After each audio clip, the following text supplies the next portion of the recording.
India was shaken by a crime so horrifying, it left the nation in shock. She was 27 years old and she ended up in at least 35 different parts. That was the end of young Shraddha Walkar. Details are emerging between the relationship of Aftab Poonawalla and Shraddha Walkar. Now, as these details are emerging, a text from 2022 shows that Aftab might have assaulted Shraddha earlier also. The police have been digging up deep to glue together missing pieces in the heinous murder of Shraddha Walkar.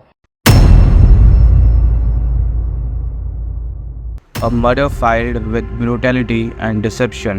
This is not just the story of a gruesome killing, but of how trust, love, and fear can sometimes lead to unimaginable tragedy. You're listening to the Shraddha Walkar case.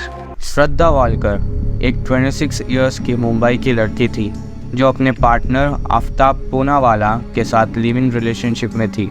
दोनों की मुलाकात एक dating app से हुई और कुछ time के बाद श्रद्धा ने अपने पेरेंट्स के खिलाफ जाकर आफ्ताब के साथ रहने का फैसला किया।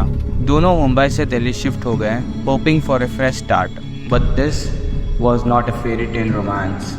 श्रद्धा के फ्रेंड्स और फैमिली ने नोटिस किया कि उनके रिलेशनशिप में बहुत प्रॉब्लम्स थी। आफ्ताब काफ़ी अब्यूजिव और कंट्रोलिंग हो गया था, फाइट्स बढ़ते जा रहे थे, लेकिन श्रद्धा ने अपने दोस्तों और फैमिली को सब नहीं बताया था। She was trapped between fear and love. मई 2022 की एक रात दिल्ली के फ्लैट में आफ्ताब और श्रद्धा के बीच एक हीटेड आर्ग्यूमेंट शुरू होता है, जैसे कि पहले भी होता था, लेकिन इस बार बात बहुत आगे बढ़ गई। आफ्ताब का गुस्सा अनकंट्रोलेबल हो गया और उसने श्रद्धा का गला घोंटकर उसे मार डाला। लेकिन यहाँ पे क्राइम ख़त्म नहीं होता। आफ्ताब ने श्रद्धा की बॉडी को डिस्पोज करने के लिए एक हॉरिफाइंग प्लान बनाया। उसने एक फ्रिज खरीदा और श्रद्धा की बॉडी के 35 टुकड़े किए। हर रात वो एक टुकड़ा ले जाके जंगल में फेंक देता था, जिससे पुलिस को ट्रेस करना मुश्किल हो। श्रद्धा की फैमिली को कुछ दिन तक कुछ नहीं पता चला। आफ्ताब श्रद्धा की फ़ोन से मैसेजेस भेज रहा था ताकि सबको लगे कि श्रद्धा जिंदा है, लेकिन श्रद्धा के फादर को शक होने लगा। जब उन्होंने श्रद्धा से डायरेक्ट कांटेक्ट नहीं किया तो उन्होंने पुलिस में मिसिंग कंप्लेंट फाइल की। पुलिस ने जब आफ्ताब से क्वेश्चनिंग की, पहले उसने श्रद्धा के डिसअपीयरेंस के बारे में झूठ बोला, लेकिन जब एविडेंस उसके खिलाफ दिखने लगा, उसने कन्फेस किया कि उसने श्रद्धा का मर्डर किया है। पुलिस ने मेहरौली के जंगल में सर्च ऑपरेशन शुरू किया और श्रद्धा के बॉडी पार्ट्स रिकवर किए। आफ्ताब ने सब कुछ डिटेल में बता दिया कि कैसे उसने श्रद्धा के पीसेस बनाए और एक एक टुकड़े को जंगल में डिस्पोज किया। जब ये न्यूज़ पब्लिक हुई,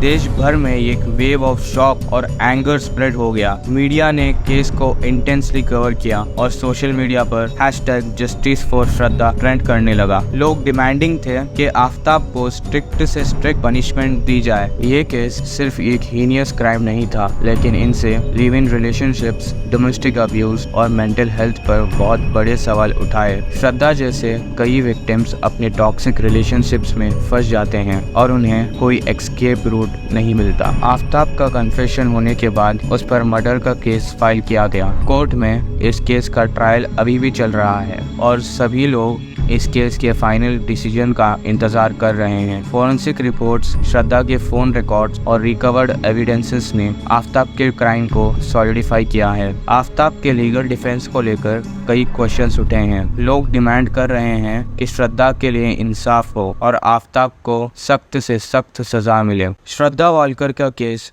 एक स्टार्क रिमाइंडर है कि कभी-कभी रिलेशनशिप्स के अंदर भी कितना खतरनाक वायलेंस हो सकता है। इस केस ने सिर्फ एक शख्स को ही नहीं बल्कि पूरी सोसाइटी को झटका दिया है। अवेयरनेसेस, मेंटल हेल्थ सपोर्ट और टाइमली एक्शंस ऐसे क्राइम्स को रोकने में मदद कर सकते हैं। श्रद्धा को तो हम वापस नहीं ला सकते, लेकिन हम इतना ज़रूर कर सकते हैं कि फ्यूचर में ऐसे केसेस दोबारा ना हो। Justice for Shraddha will not just be about punishing the guilty, but ensuring no one else faces such a tragic end. हर जिंदगी की कीमत है। Let's work together for a safer and more compassionate society. जय हिंद, जय भारत।